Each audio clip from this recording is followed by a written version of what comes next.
know that I'm different, self-motivated, self-disciplined, yeah. I learned from my experience. I just want someone. What's going on, everybody? Welcome to another episode from Boyz to Men. I'm your host, Terry, Mr. King, and I'm back with y'all for another edition of From Boyz to Men, the sacred edition of Boyz to Men. And yo, I got a special guest on today, man. We just honored to have this man on this show. Man, he's a podcaster, influencer, actor, musician.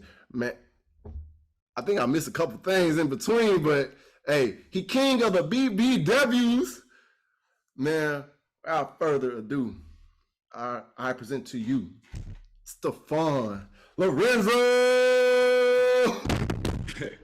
Yo, yeah, man. Hey, T, you coming up, bro? You coming up? Yes. You coming up? When you brought me in there, you'd have thought I was famous already. The way you talk about me. You is, man. We got to speak into existence, like they said. Hey, nothing comes. Life and death is in the power of the tongue, right? True. But I really, if I had to choose, man, you know, I really don't want the fame. People think like that I'm so attracted to the attention and fame. It's not even that. It's just in today's time, if you want the bag, you kind of gotta get people's attention. Yeah. Oh yeah. And you said it, man. Look, y'all in for a treat, man. This man's backstory alone is going to inspire y'all. That right now, like, bro, if y'all think it's over, he's a living testament that it ain't over till the BBW scene. But hey, Stefan, man. I like that. Hey, you can get that one. You can get that one. I'm gonna put that one in my pocket. I'm taking that. I'm giving you credit. Appreciate it, man. But Stefan, man, give these people a little background story about you, man. Tell them about the little stuff you've been through to, like, you know, obstacles you've overcome in life to where you at right now, man. Well, I've been through a lot, man. I've been through damn near everything twice. And I done tried damn near everything 3 times. You understand what I'm saying? Yeah.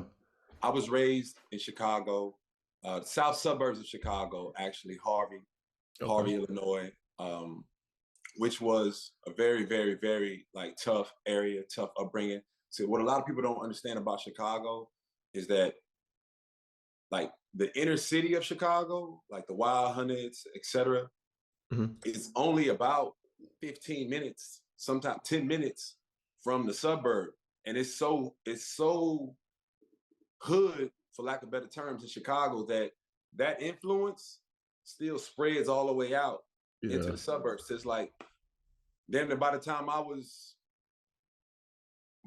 remember going to 3rd grade and, you know, youngins was already having affiliations with gangs, etc. And this is back in, you know, this is in the 90s. Dang, the 90s when it was like real. Yeah, this is 3rd grade. I remember going to 3rd grade and yeah, you know what I mean? So with that being said, it's just like I seen every facet of life that a young man, especially a young Black man growing up in America, could go through.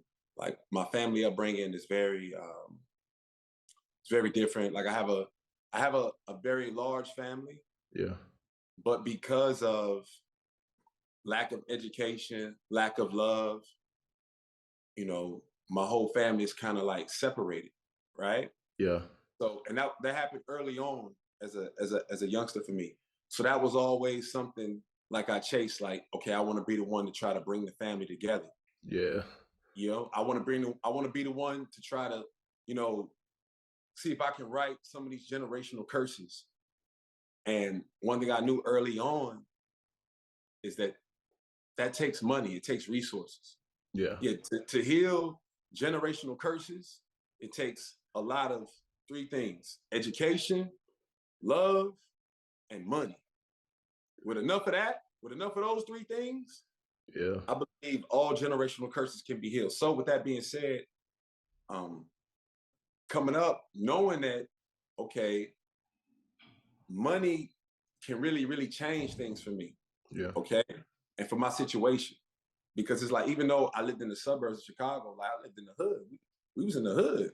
Yeah. You still there. You know, like my mother, she struggled with cocaine addiction, alcohol addiction. You know, my grandmother who raised me, I love her, but you know, she struggled with alcohol addiction. You know, as well as my grandfather. To the point to where, I'm gonna give you an example. And we fast forwarding, but I'm a Oh yeah, go ahead. I ain't give you the all exclusive. I ain't give you the all exclusive. I got you. All right. My grandparents in the 80s and 90s in Chicago had one of the most successful Black-owned businesses. They had a rod iron fence company, multi-million-dollar company, owned millions of dollars worth of real estate in the Chicago area, in the greater Chicago area, as well as the suburbs of Chicago.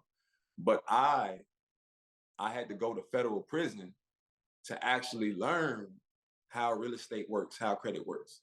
Is that like when I spoke a second ago about how dysfunctional my family was, big family, but you know, and there wasn't enough, you know, love, education, resource, even though the resources was kind of there, but because of the love and the education wasn't there, it's like for a lot of, I think, Black families back then, that came from that level of dysfunction to where even if, you know, the matriarchs of the family, grandfather, grandmother had amassed wealth, you understand what I'm saying? Yeah, I got you. To some understanding, if there wasn't enough love and education in that household, that wealth would not be bequeathed to the next generation. You understand? And with other races of people, this is what they do. Like they transfer it on, bequeath that wealth to the next generation. Facts. And this is how, you know, other cultures are able to be progressed and ahead of Black culture in America a lot of times. I won't even say races, I'm gonna say other cultures. Because you got like, I'm going all the way around the board. You got like African people who come in this country and they stick together and they pull their resources together and they bequeath wealth to the next generation. So we can't just say it's a Black thing. I think it's an American Black thing. Yeah, American culture, because we got so much conditioning got done to us in America when we separate from culture. Right. And people wonder like why I have like a chip on my shoulder. Sometimes I might feel like I have a chip on my shoulder. And that's one of the reasons why. Like I was in federal prison learning about real estate after touching all this money, you know, however I got it, right? Really not knowing what to do with it. And then knowing that my grandparents was heavy in real estate and my grandmother raised me, right? She taught me a lot of things. But when it came to that, I was oblivious. And that was the thing that was really going to help me. You understand what I'm saying? So when you're in jail and you think about so many things, you recall so many things, that one thing like really, really stuck with me, bro. It just ate me up, bro. It ate me up. I'm sorry. But anyway, moving forward, my upbringing, leaving Chicago, I left Chicago. My mother left Chicago when I was, I want to say 14. Yeah, right when I was going in high school because she didn't want me to go to school, to high school in Chicago. Because like I wasn't banging at the time. I wasn't full-fledged banging, but because of the area we lived in, it was all, you know, it was all GD territory. So it's like, even you ain't banging, right? But all your friends is banging. And then you ride the GD bus. You ride the GD bus to school. See, this is what like, a lot of rappers from Chicago nowadays, I see them talking about this, like how the whole op thing start, because I might be going to school with you, right? We might have went from 3rd grade all the way up to 6th grade, right? But in 5th grade, you started hanging around the Blackstone. Or your mama moved to the Blackstone neighborhood or whatever, right? And so now when you come to go to school, we had public schools, so everybody takes certain buses, right? But you take that bus, you on the bus with them over there. I'm over here. You already know this ain't rocking. So now, even though we grew up together, now we ops.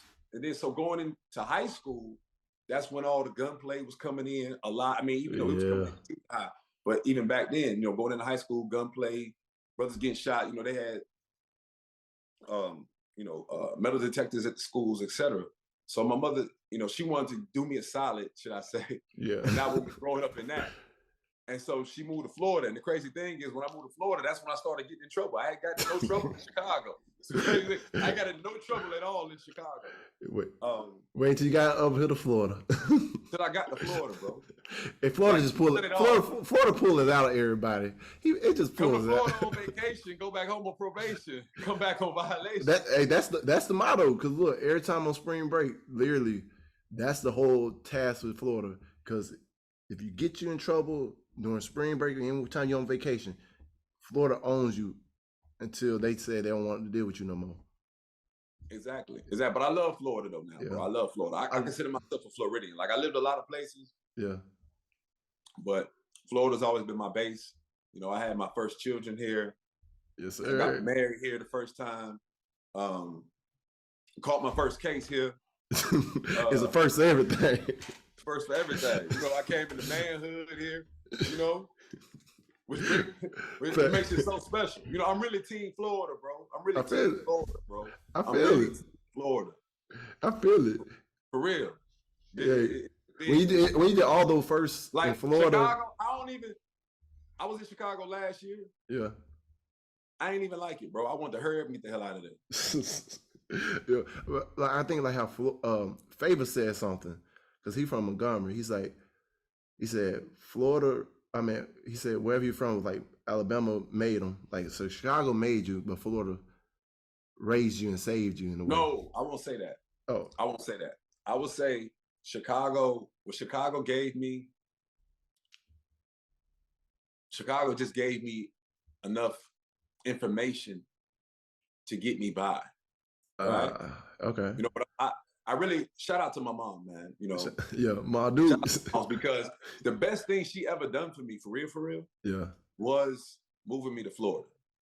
And I say that because I remember, like, I was in Oklahoma. It's like 2.5 years ago. Yeah, 3 years ago. I was in Oklahoma. I was locked up at the federal transition in Oklahoma City. Okay. And it was a bunch of cats from Chicago, older cats, street dudes, right? Yeah. And they was in there talking, you know, popping it, you know, talking. I'm just listening to them. These cats is like in their 40s, 45. They street dudes. And I'm just listening. I'm listening to stuff they talking about. Yeah. And I got on the phone right then. And I called my mom and I was like, Mama, thank you so much for moving me out of Chicago when you did. Thank God. I'm so glad you did that for me. You know what I'm saying? Because you never know. You find out what could have happened. Yeah, man. Because you would stay there. Chicago, man. I love Chicago. Oh, yeah. You know? Yeah, I love Chicago. But I love Florida more. Oh, yeah. See, I was a Bulls fan back in the day before they did my dog D-Rose dirty. They did them dirty. I said, I can't fuck with y'all no more. Man, Chicago has a way of doing people dirty, brother. Oh, facts. But no, so you went to jail, and now and then I've been to jail more times. I'm gonna tell you something, bro. Like, I like talking about this. Oh yeah. I like talking about my jail background. Yeah. Because like, I just look like this. Yeah. I just look like this. I can't help. I just look like this. Facts. You know what I mean? Yeah. And because of the things I experienced and saw in these institutions for basically my whole life, almost, like from probably 15 all the way up to 33, 34. Yeah. I was, you know, in and out incarcerated. My longest stretch was seven years, you know, in the feds as well as the state. And the reason why I like talking about it is because not enough light gets shined on that, because it's a lot of good men and women in prison who feel like they don't know what to do. Yeah. Right? Yeah. Or they feel like they gotta go back to what got them in there. Like, there's no alternative at all. But it's not true. It's just not true. And I'm a living testament to that. And it's like, whatever, where we at now with the culture and entertainment and everything, facts.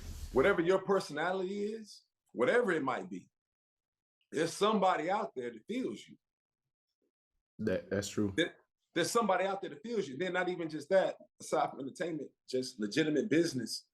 there's so many different other avenues and different ways to make things happen, right? Yeah. That it's really no excuse sometimes, most of the time. Yeah. 95% of the time. There ain't no excuse. 95%. There ain't no excuse. There's really no excuse.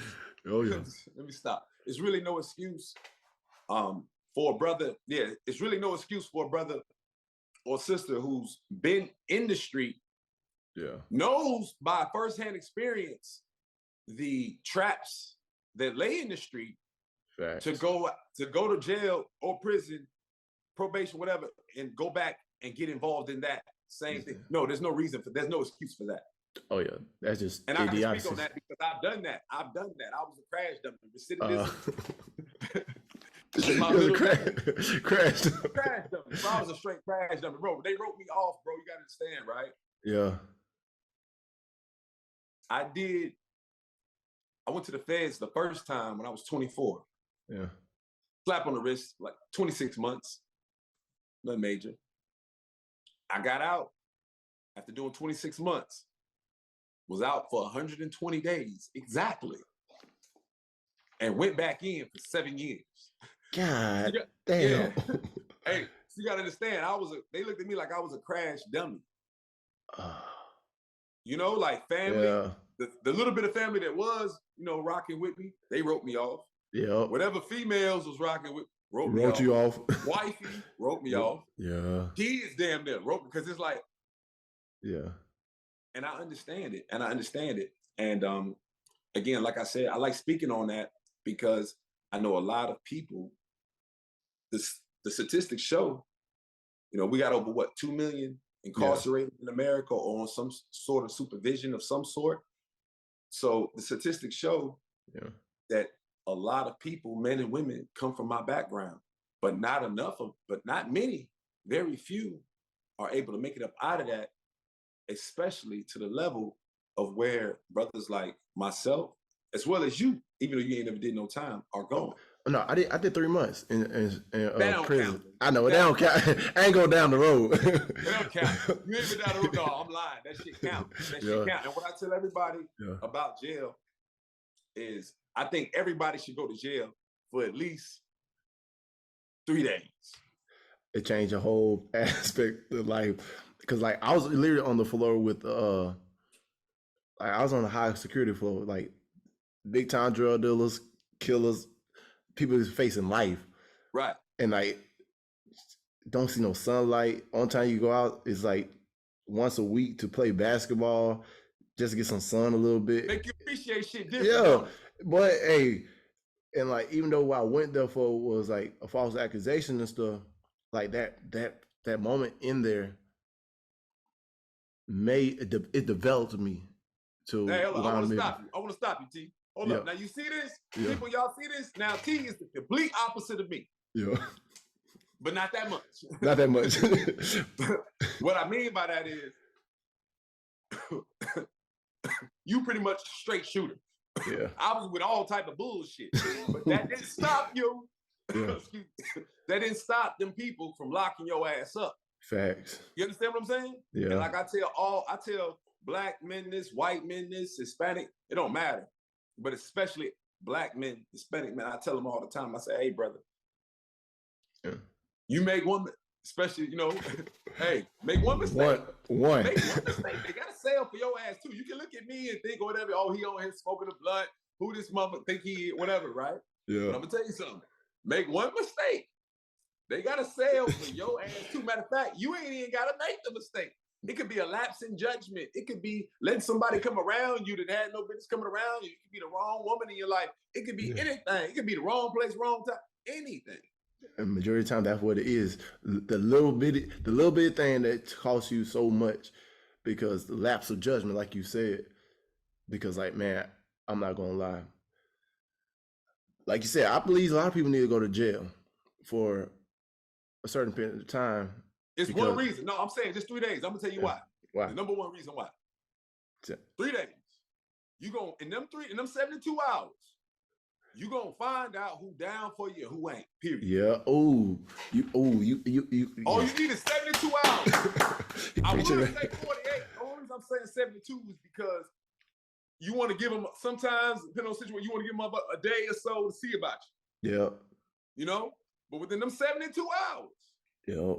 you're going to know exactly who in your corner and who's not. And that's priceless. Yeah, because look, everybody wrote me off just the same way. Look, everybody was spreading rumors about my name and everything, slandering me, throwing dirt and everything. And it was funny because most of the people that was doing that was the people in my face, smiling. He always trying to be around me, was the main people. I was like, dang. So really, you've been waiting for me to fall for this long, so you can actually have something to talk about. I was like, man, you ain't got to be flawed with me. If you ain't fucking with me, don't fuck with me like that. Cause like, and that's what they doing. That's what they doing now online, brother. Yeah. They doing it online now. You know, they took my last Instagram. I'm so glad they did it because it was like starting my life over again. Yeah. Because you have these people who follow you that really don't really support you or rock with you like that. For real, for real. Yeah. And they really sit back. They see the moves you're making and they sit back and hope something bad happens to you. Oh, yeah. Or hope you fall off or hope you slow down. Or, yeah, they do. Yeah, they do. But look, I was looking at it like, man, the darkest moments was like me and myself, because like I had no window. Like my window view was the wall out of my little jail cell. But I realized it's like I was a photo. You can't be developed in the light. I had to go in the dark and sit away and like develop a little bit. So now you talking. And now I see the picture. Like it's funny, like everything that was like first and everything before I went in became the last now. And a lot of people, like I cut off so much excess fat of people and so-called friends and associates that wasn't really doing any good for my life. Man, now I look like, I ain't gonna lie, I almost quit after I got out, like with my following my dreams and everything. But through the grace of God and the people that I end up, he pushed me around so like I can get back uncomfortable and like understand like, man, there's something big I'm supposed to do. Man, that's why I'm here where I'm at today. Like even for the show, for the movie we are about to be a part of, the TV series we're about to be a part of. Now you don't even get me started on that. We're gonna sidetrack and go. I thought I know when it comes to the Sacred Heart, yeah, the Sacred movie, Sacred TV series, yeah. Like, brother, I told Enrico this. Shout out to the brother Enrico Tunstall. Yes, sir. Boss. What's going on, boss? Yes, sir. You know? Anyway, I told the brother, I looked him in his eye and told him this. I don't know if he believes me, but it's the God's honest truth. Yeah. I spent $250,000 trying to find Enrico. What do I mean by that? Yes, I spent $250,000. I spent $250,000. Yes.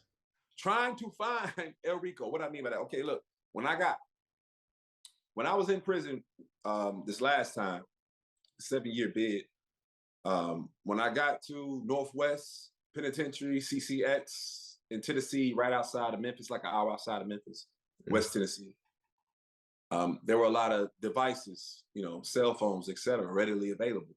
Yeah. I didn't even have a release date for the first 4 years. I didn't know when I was getting out because I had so many charges other places. Yeah. So I partook and I said, hey, I'm going to take this time and really figure out what the fuck, excuse my language, but I had go ahead. I cuss all the time on here. What the fuck I can actually, do and accomplish when I get out of here and how I'm going to do it exactly. Right.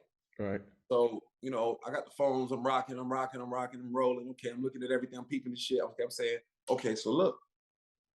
So this podcast, I caught the podcast game like 2014 early. Oh, yeah. Yeah, I had a friend that did the same thing. And I was like, man, I told him it was bullshit. Look at me now. I'm on the Exactly. So I caught the podcast game early. And I'm seeing what everybody's doing. They hit me. I said, hold up. Man, everybody know I love big women. I always love big women. Yeah. Everybody know that. Anybody who know me, they know I like thicker girls. Yeah. Everybody. Like since I was a shorty, everybody knows this, right? Yes. So I said, hold up. Well, why not just start a podcast? Call it the King of BBW's podcast.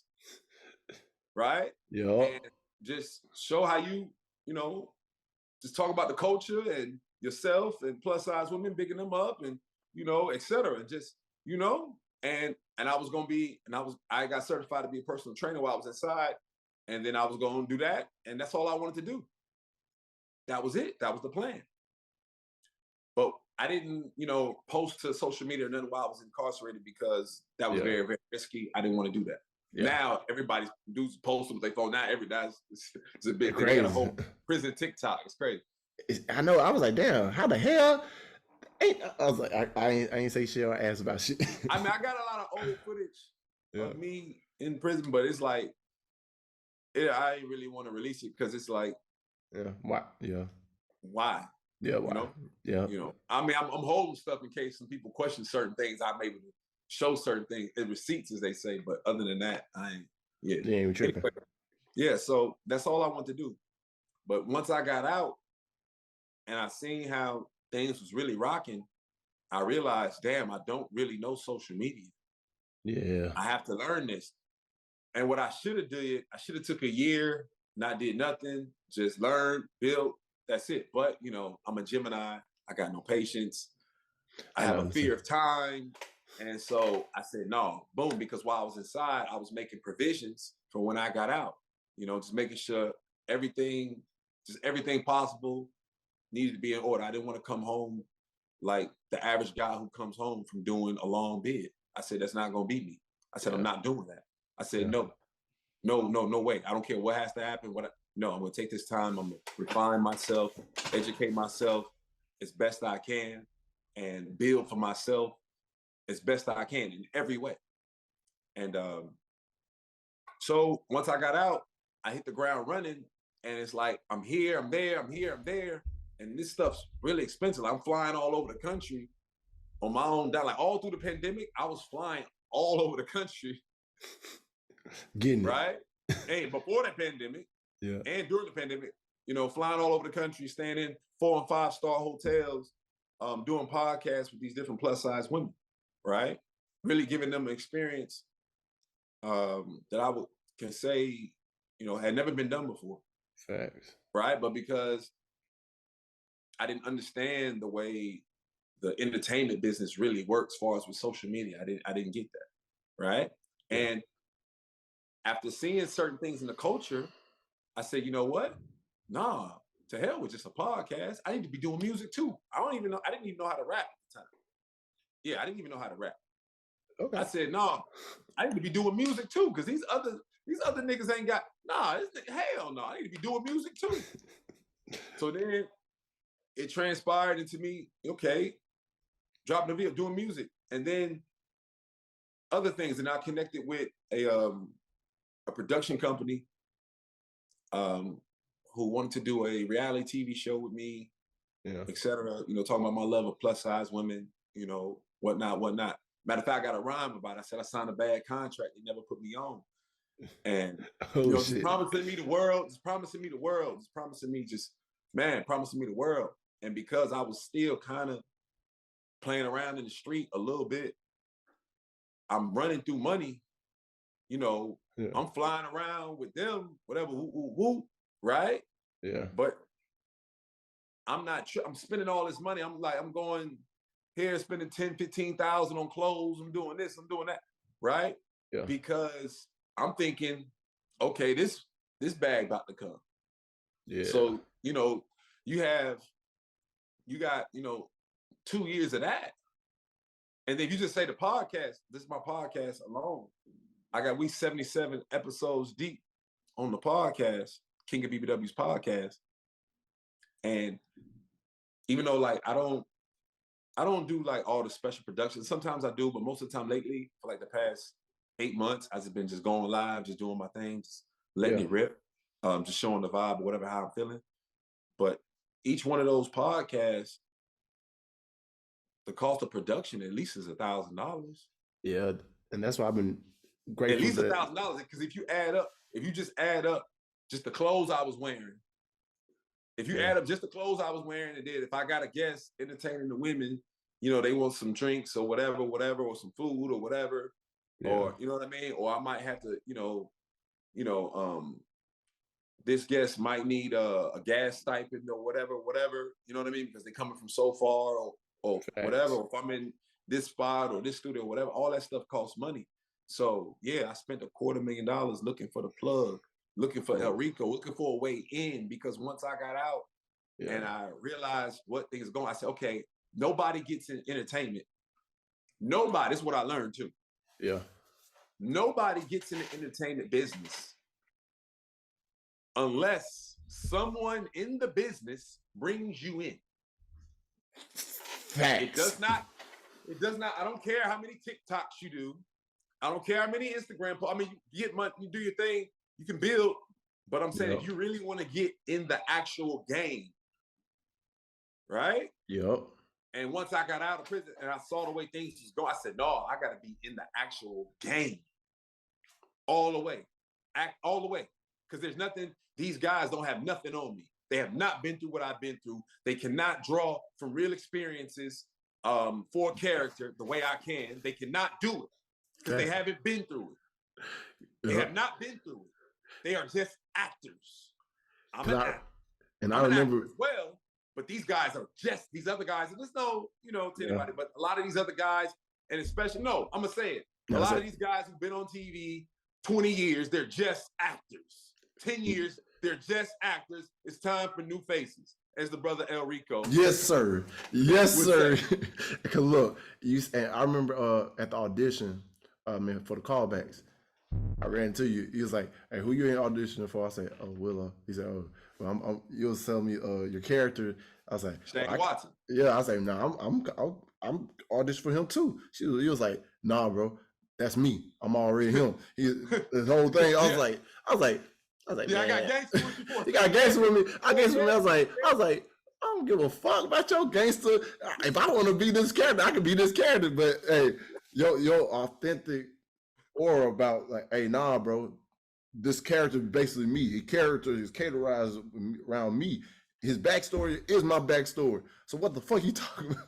I was like, okay. Hey, and I was like, man, well, I said, I can't wait to see him on TV. I can't wait to see him. I said, I don't know who else is out here for this other one. Cause I was trying to peep the room, see who all was there for the Willow read, not knowing Mr. El Rico already had something planned for me. He just needed me to show up to audition as well too. And man, Willow was like a one-line role. Now I became Luke, which is, bro, listen to me. Yeah. Listen to me. I already knew when I met you. I said, oh, yeah, this guy, he's got something. I knew before you even told me he had the podcast. Yeah. And when you told me I had the podcast, I'm like, yeah, it makes sense because this guy's got something, And that's the thing about it, bro. It don't take nothing, as the brother Nori would say, it don't take nothing away from me, my greatness as a man, to give it up and respect your greatness. You know what I'm saying? Exactly. You are great at what you do. You are great at what you do. Hey, and there's nothing, I'm gonna tell you something else, brother. Yeah. There ain't nothing wrong. Yeah, there ain't nothing wrong. Yeah. Like that on purpose, right? Yeah. With you showing expressing how great you are. Ooh. With all humbleness. Oh, there's nothing wrong with that. No, there's nothing wrong with that, brother, because right now, I'm in the Honeycomb Hideout. You at the studio. Yeah. Yes, sir. It's not a lot of brothers, man, who can say on a Sunday afternoon, they're at the studio doing their podcast. Yeah, at the big boy studio too, not the little boy. So at the big boy, not the little boy. So I gotta give props and props is due, bro. But anyway, like I was saying, nobody comes in the game without somebody in the game bringing you in. That's with music. That's with TV, especially with that. Oh yeah. Right. And so, man, I'm forever grateful. Now I'm in the red, so I got to get in the black. So I'm $250,000 in the. I'm $250,000. Hey, but look, that was just. I'm trying to get back. 2023, I'm getting back, baby. Oh yeah, cause look, we like that bamboo. We like bamboo. You got to think about it like that way. I'm trying to get so much money, brother. I'm trying to get so much. I'm trying to take El Rico to Icebox. I don't even like Icebox. I don't even like Icebox. I just want to take the brother. I just want to be able to make enough money. I just want to be able to make enough money. Take the brother to Icebox if not Icebox, take the Jewelry Unlimited, go see Wafi and them. You know what I mean? Yeah. I would fuck King Johnny, but you know what I mean? If that's how we're going to do it, you know, just We take gonna do the it. Icebox. See, and that's the thing about me. Like, I'm not a person with jewelry. Like, I might wear a watch every now and then, but I said, you know what? Like you said, Rico. I'm gonna have to. Hey, depending on the numbers, shit, I'm gonna get you a rollie too. Fuck it. Hey, no, I'll do that. Hey, but I'm gonna match that too. Throw you in a rollie. Just throw you in a rollie. I'm gonna match that, man. Cause look, I'm not gonna lie. It's not that many people that I can say I can relate to on a lot of levels that actually, when they talk to me, it actually motivates me.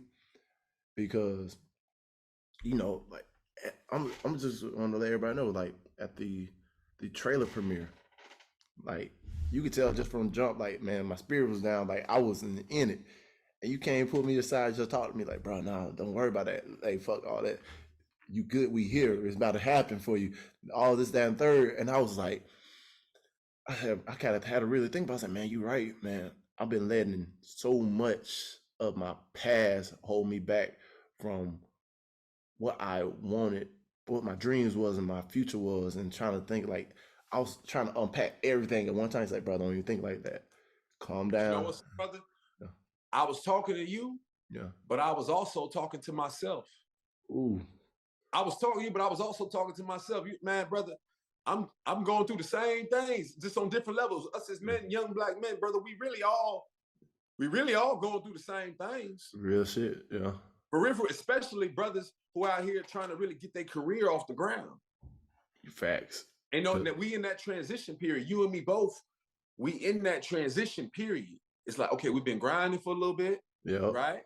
We've been grinding for a little bit. We've been putting in the work, all right? And we done got lucky and blessed and some more shit, okay?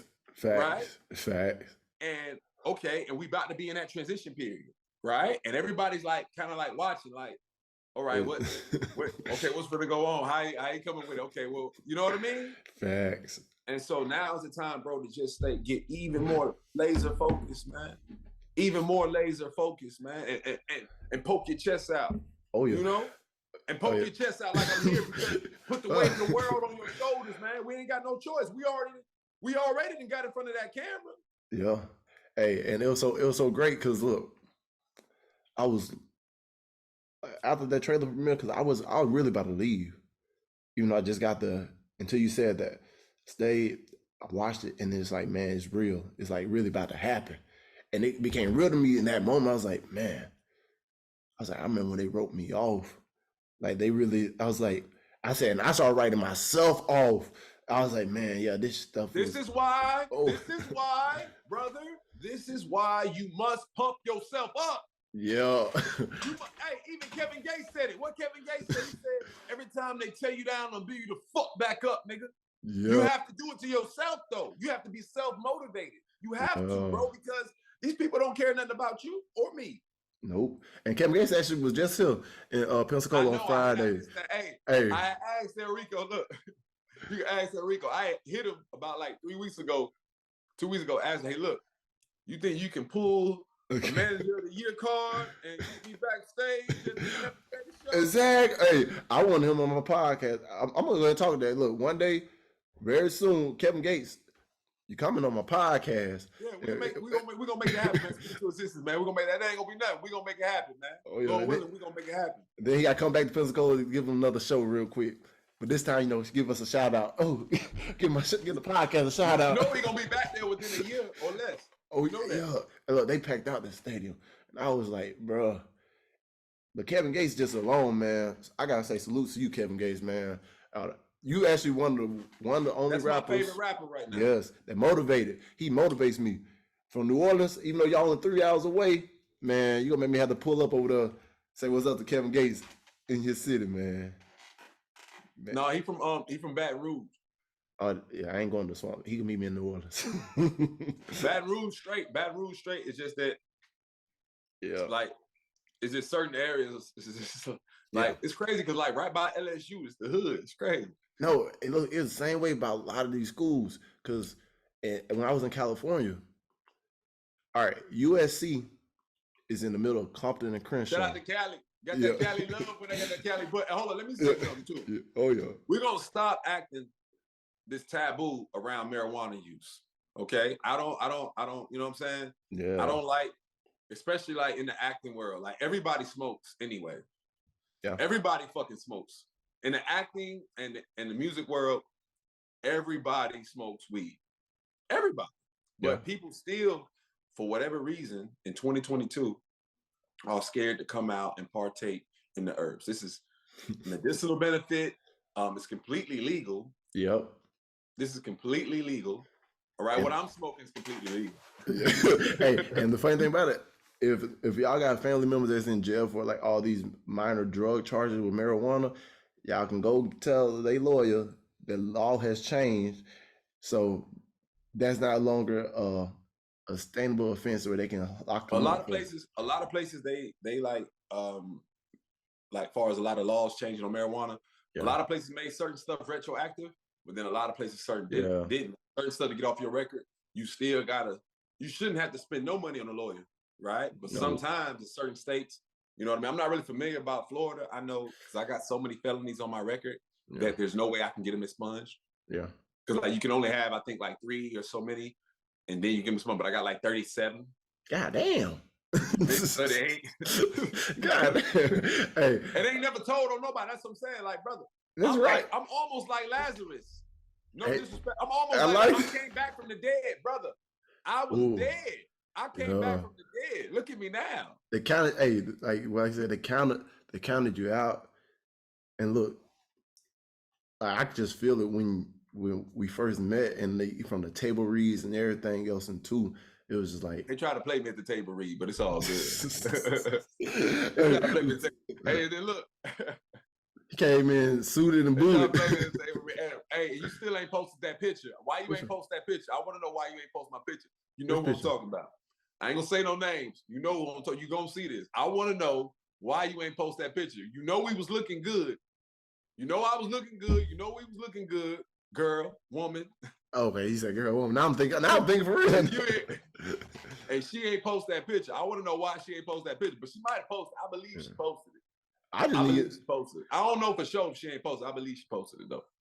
I ain't gonna lie. I still ain't got my photos from. I love the cast. The table read. I ain't got my photos from the table read or the trailer premiere. So I need y'all to send me them photos anyway, because I ain't gonna lie. The boy was looking.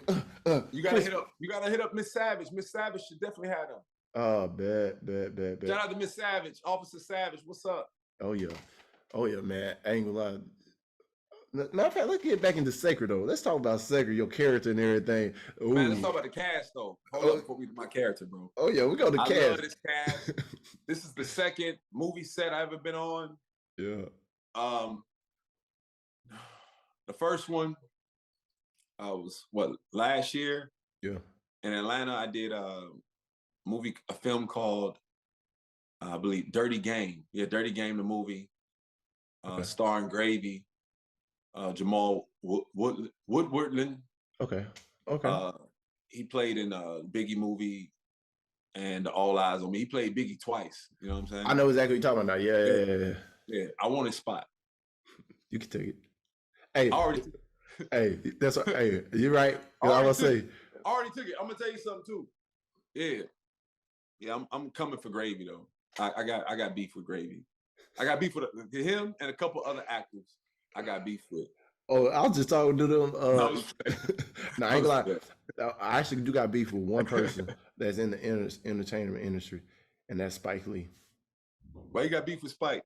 And I talked about Spike saying a lot of crazy shit. Nah. It's personal because I met him in person.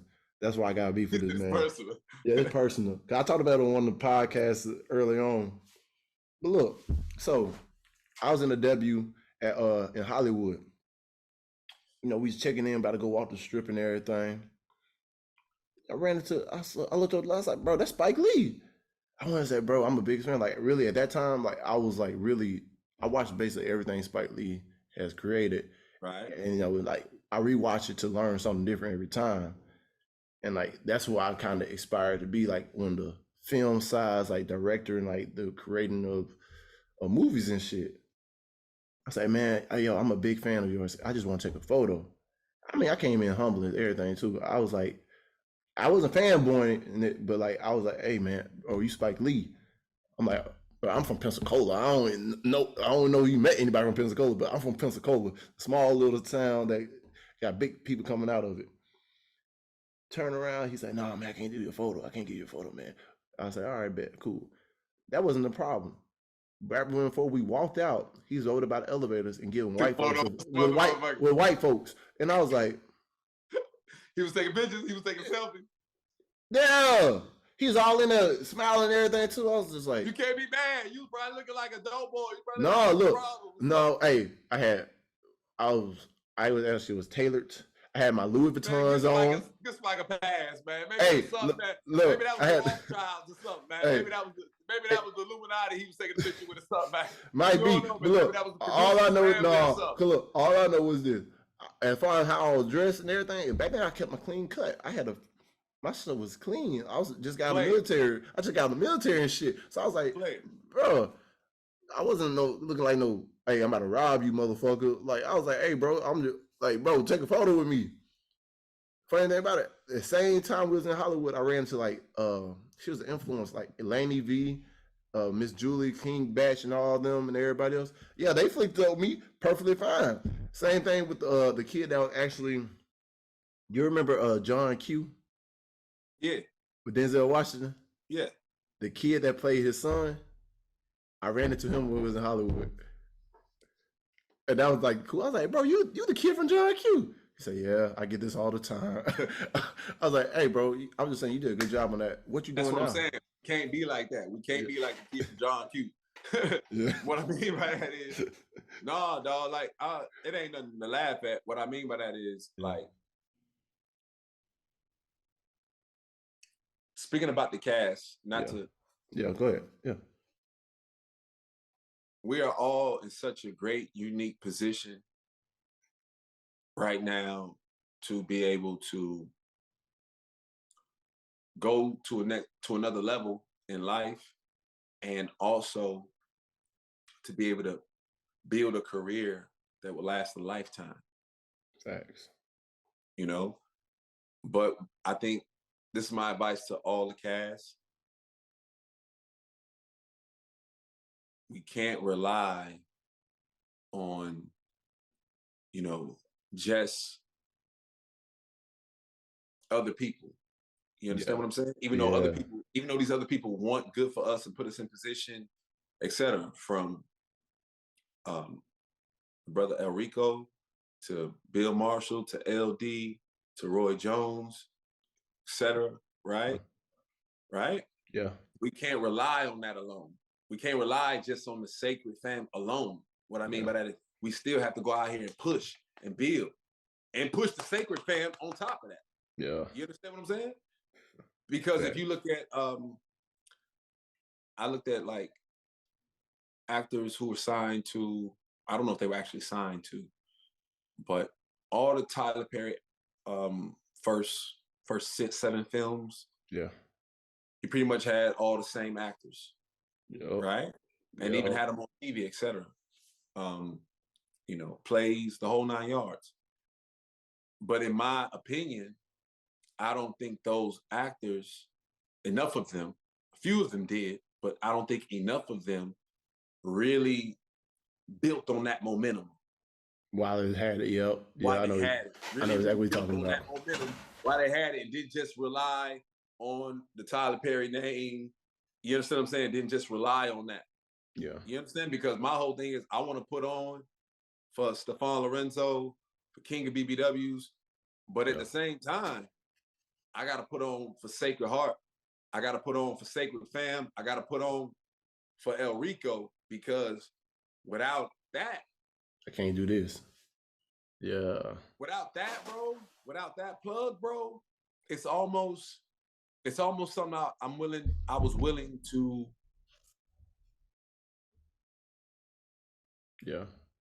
to die for. Yeah, because you understand when you out here, you spending your own money to make something happen, a business, any type of business, whatever it is, or just anything, it could be, I would liken it to your child. Yeah. You know, when you out here and you doing what need to be done for your child to give your child a better life, Oh yeah. educate your child and to love your child and protect your child and provide for your child, you have a certain feeling about that, you Yeah. know? And a lot of times for a lot of, entrepreneurs, their business is their child. Yeah. This is my baby. Hey, Right. I was talking about this the other day. And you're not taking, I'm willing to, Yeah. I'm willing to do a lot of things for this. Oh yeah. Yeah, this means something to me. Oh yeah. This really means something to me. This ain't just a t-shirt. This ain't just, Yeah. this really, really means, this is big for me. This, in essence, the sacred movie, brother, in essence, for me, kind of rights a lot of my wrongs. Mm. Yeah. Yeah. Okay. Yeah. I'm with you with that. I can actually agree with you on that too, because I was like, man, for like 5 years or so many things I could have did, but I didn't do. This is allowing me the opportunity now to do those things and give back to those that actually helped carry me this far. And yeah. And also, not even just that, about the shit you did do. All the fuck ups. All the fuck I know for me, the fuck ups that for at least about 100 of my I got 1 million fuck ups. Yeah. So no, I got at least 1 million fuck ups. Yeah. I got a song called Fuck Up. But yeah. So I got at least 1 million fuck ups on my record.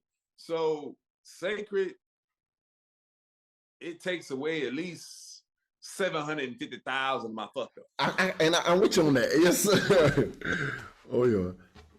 Hey, that is true. Hey, I ain't ever looking at it like that.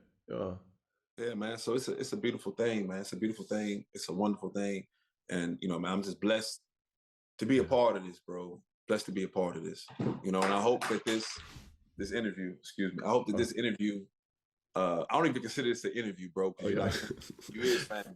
Appreciate But you. I hope that this, this too. discourse, this little bit of opening up into my character a little bit, provide some insight on who Stefan Lorenzo is. But let's get into Shane Watson for a second. Yeah, let's before we go, you got to touch on Shane Watson. You got to touch on that man. All right, Shane Watson. I want to give people the backstory, but I guess that's gonna come out in the series because I'm excited.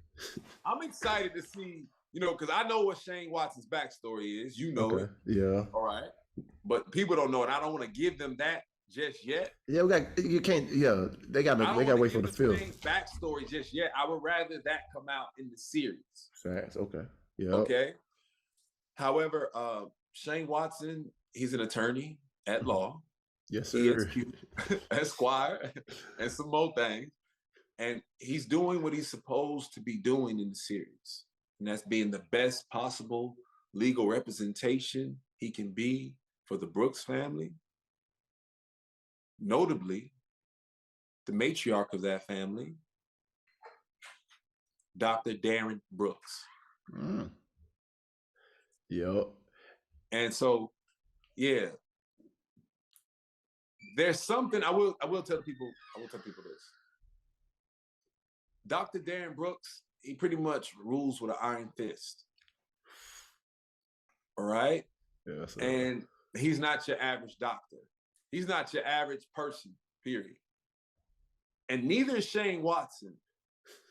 So for the leash, the very short leash that it would appear that Dr. Darren Brooks has over Shane Watson, I'm very curious myself to know, what does Dr. Darren Brooks have on Shane Watson? Why is a brother like Shane Watson, working? Why is a brother like Shane Watson, on such a short lease? Even though Shane, I will say that Shane had a tough upbringing. Yeah. So Shane's big on loyalty. Yeah. Shane's a loyal guy. Shane's big on loyalty. I like He's it. big on that. So from that aspect, I definitely understand his loyalty. And if Shane's gonna do something, he's gonna go all the way with it. Okay, he's gonna die with the lie. Shane's gonna die with the lie. The lie. Oh Lord. He's gonna die with the lie. Or the truth. Oh, truth. Or the truth. He gonna die with the lie or the truth. Okay? You want to go to jail? You want to go home? What you want to do? Take my ass home. Take me home. Oh yeah, I ain't going back. They Yeah. ain't getting me no more. So that's gonna be very, very interesting to see how that unfolds. But yeah, within the movie, Shane, he's playing his position. He's playing his position. He's a guard dog. He's a bulldog. All right. Yes, He's not showing no ends. He's not showing no outs. Yeah. Get it how you live. And he's suited and booted when he pull up. Yeah, every time. Every time. Suited and booted. Crisp. Crisp. Hey, crisp. Extra crispy. Everything crisp. Big team them going.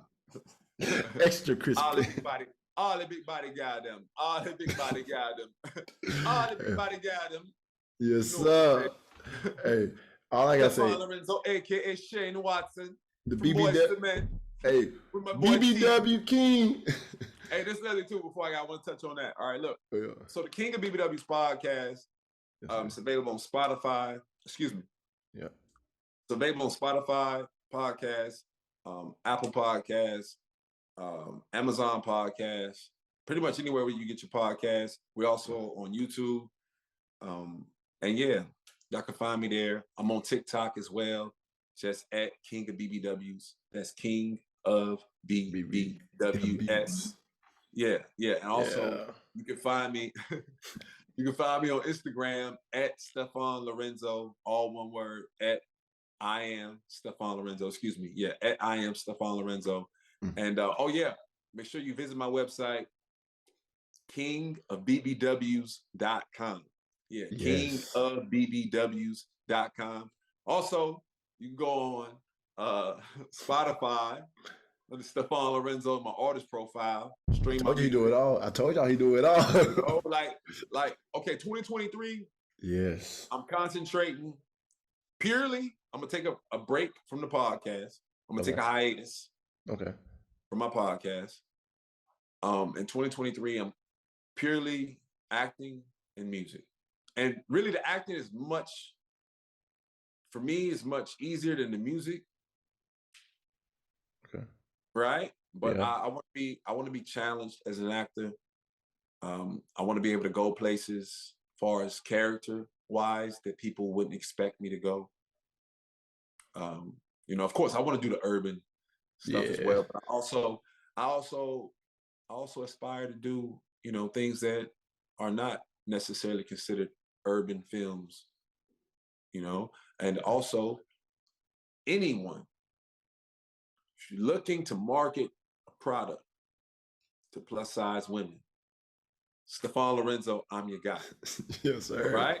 You're looking to market a product to plus size women, I'm your guy, because you got to understand, they accused me when I first came on the scene, brother. They accused me of being, a fetishizer, a clout chaser, all this other stuff, right?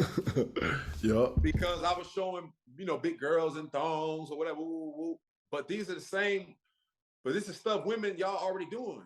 Y'all already doing this stuff. But because a woman's with me doing it, I'm a fetishizer or something. No, she did this on her own. And I really like plus size women. This is attractive to me. This is sexy to me. I'm promoting it. I'm influencing what I'm supposed to be doing. Yep. Right? Yep. So I had to go through so many different levels to kind of prove myself to women online, and I never had to do that in real life. Oh yeah, facts. It be the ones online. It got wild. But the best thing about Sacred, again, I said, rights a lot of my wrongs, a lot of my fuck ups. My character on Sacred, brother, has nothing to do with plus size women. I'm an attorney. Yep.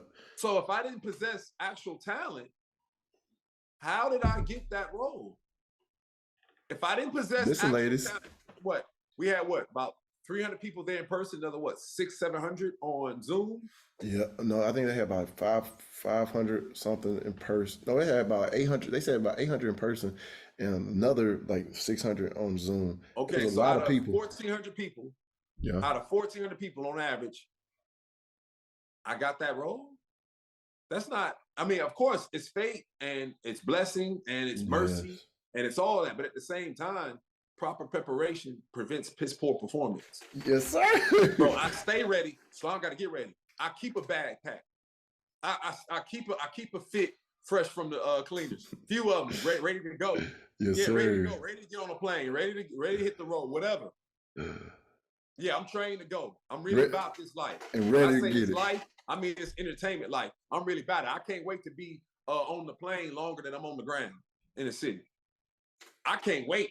I'm ready for that. Yeah. Yeah, I'm ready for that. I'm ready. I'm ready. Yeah, that part. Hey, Yeah. we I probably. want to Hey, be on the plane, brother. I want to be on the plane longer than I'm on the ground in the city. we got to fly private though. You know what? I'm gonna be honest with you. Yeah. I only want to fly private just once because Yeah. I just want to smoke one blunt, just In the one plane. blunt on a jet. That's it. Just one blunt. One big blunt. That's it. Not one big blunt. I'm gonna tell them, "Cat, look, I got one blunt. I'm gonna smoke this one blunt. That's it. Like a cigar. You let niggas smoke cigars on here. The same thing. Yeah, he ain't gonna mind. Yeah, you know, I'm gonna tip him a little extra something. Yeah, I'm gonna smoke one big ass blunt. And then that's gonna be it because they're not gonna get my money like that. No, I ain't gonna lie. You're right. We gotta feel that shit. But if we got the proper sponsorships and the proper things in order, right? You know, we might be able to twerk some other things, but I still don't want to fly private just all the time. That ain't something I want to do, you know, because that ain't something I want to do. I want to be, I still want people to be able to come to me in the airport and let me get, because ain't no nigga gonna be out here looking for me like you looking for Spike Lee. Talk about yeah, hey, you right on that one. Hey, Come you look. didn't sign my autograph. No, you didn't take the picture, nigga, but you took the picture with the BBWs, but you didn't take a picture with me. Exactly. You know what I mean? Yeah, Look, I ain't doing that. Take it with white people, and then when Oh yeah, all his movies is. This is a challenge too. Oh yeah. To everybody on the cast. Let's get it. Okay, November 5th, the Amos Theater. Yeah. Pensacola, Florida. Facts. Red carpet, sacred movie premiere. To the cast, I challenge you, and I really got this from Will Smith. Shout out to Will Smith. I got this from Will Smith and Tom Cruise, actually. I challenge you to see who can stay on the red carpet the longest, taking pictures, socializing, interviewing, etc. Who can stay there the longest? I challenge you. This is an open challenge from the cast. Have to be on the cast. All right? Okay. Who? Yeah. Who can stay the longest? Who can stay on the red carpet the longest before the actual premiere starts? Before the movie, who can stay on the red carpet the longest? I don't think nobody gonna beat me. I'm gonna be right there with you. I'm gonna be right there with you. The reason why I said that, okay, Will Smith said that he bet that he made that same challenge to Tom Cruise. Tom Cruise, and he said Tom Cruise stayed on the red carpet for like 4 hours in a tuxedo, taking pictures, woo, woo, woo, woo, sweating, all types of, right? And he said, after that, Will Smith, out his own mouth, he said, after that, I knew I could never be a bigger movie star than Tom Cruise after that. That's what Will Smith said. He said, yeah, I knew. I knew after that, I could never be a bigger movie star than Tom Cruise. So anyway, look, when God creates, he makes no mistakes. Yeah. He can too. It's up, it's stuck. You know, hey, look, brother T, I want to thank you for having me. Man, thank you, man. I got to thank you for gracing. We definitely men now. Yes. Okay, and look, Team Florida, bro. I'm big on Team Florida. It's yes, Team sir. Florida. In the feds, I was sitting at the Florida table, and I was sitting at the Muslim table. I can sit at both. Ramadan. Hey. I can sit at both. I can sit at the Muslim table, and I can sit at the Fed table. You understand what I'm saying? Yes, sir. So I got an 018 number. So yeah, because I'm from Chicago originally. A lot of y'all Florida cats, y'all be trying to act like I ain't from Florida. No, I'm from Florida, bro. I got an 018 number. You heard me? I'm from Florida. Yes, sir. Yes, sir. Man. Yeah, man. We putting on for the whole Florida. This has not been done. Nobody's done this in the whole Florida. The what Sacred Movies doing. Facts. The brother Enrico Tunstall, like the whole team, Bill Marshall, LD, Roy Jones Jr. This has never been, this ain't, First time ever. And look, we ever, ain't going to, especially, really ever, period, really. Yeah, and we ain't going nowhere. It's really ever, period. Yeah. It's 101. Yeah, no, hey. And we ain't going nowhere. We ain't going nowhere. But up. But up, hey. It's stuck. So look, brother, I thank you for having me. Man, I thank you for coming on, man. Man, I'm gonna see you soon. Oh yes, sir. Hey, turn up, especially that skybox on the 6th. Yes, hey, I'm be Wahoo Stadium on the 6th. That skybox. I'm trying to pop some bottles, man. I'm trying to pop a bottle of Ace or something. I'm trying to turn up. The funny thing about it, look, I worked at the Wahoo Stadium this year. I was a cameraman, so for me going from a cameraman to being on the big screen. So, hey, all of my people that was out there at the Wahoo Stadium supported me when I was doing the camera stuff, and I told you about this, man, make sure y'all come out and check us out. Because, man, bro, look what they did. Look, we still here. Hey, look, look where we at. Yeah, so, hey, listen, hey. God did, exactly. You all know what I'm saying. Look at what God did, man. Oh, man. But, man, Stefan, man, thank you again, man. Stefan, only my grandmama called me that, nigga. My bad. Hey, I got choked. That's why I said, only my grandmama called me Stefan, nigga. Don't be looking me in the eye, nigga. Hell, I know that look. Man. Look at me in the eye. Man, my bad. But man, thank you again for coming on this episode from Boyz Men. November 5th, November 6th, y'all. Pensacola, surrounding areas, all of Florida. Come from all the way down to the Keys, come all the way back up here to the north. Man, come check us out. Because look. Yeah, y'all see it. If y'all don't see it now, you know, you'll see it later. Don't worry, yeah. You see it in person. Yeah. Even if you ain't there. But look, I ain't gonna front. Even if you ain't there, tell them. People that already spoke, they gonna be there. So it's best for you to be there. Cause look, your boy, hey, and Megan Good having to pop out to me. Oh baby, we're going to the courthouse the next day. That's all you. I just want to be W's. That's all you, bro. Hey, that's all you. All right, Megan Good, I've been hollering at you for a minute. Call me. But let me go ahead and hit my closing remarks and everything, man. But Stefan, thank you again for coming on. Everybody, I said Stefan. I said Stefan. I'm gonna hit you with the I said Stefan, man. It's all cool. Like, hey, we're gonna edit that one in. But look, it's just like off of Urkel. Steve Urkel, it's Stefan. When he came out of the machine, that's Stefan. Yeah. I came out the womb like this though. Yeah, he's the permanent version, not the duplicate version. Yeah. But man, imitate, never duplicated. Yeah. But man, y'all, thank y'all for tuning in for the episode. Like I say before I always leave. Thank you for having me, bro. Man, thank you. But dream big dreams. Small dreams have a little magic. And how big was your dream you know you couldn't fail? And y'all remember this. Y'all just do y'all best and let God take care of the rest. So me and him both are just examples of everything I just said, y'all. So if it's out there and it's what you want to do, let's go do it. Man. But like we always say, peace, love, happiness, y'all. We out. Yes, sir. One love. I know that I'm different, self-motivated, self-disciplined, yeah. I learned from my experience. I just want someone to take me serious. Real questions that I ask. How long will this solo trip last? I'm content with being alone in the past, but it's changing and it's something I can't grasp. Turn off my phone, I'm in my my zone, so now I'm acting different. I'm to myself, I'm in my head, mapping out this life I'm living. Shadow work on myself, I done already seen hell. Can't fit in, so I rebel, but I don't miss a beat. I don't miss a beat.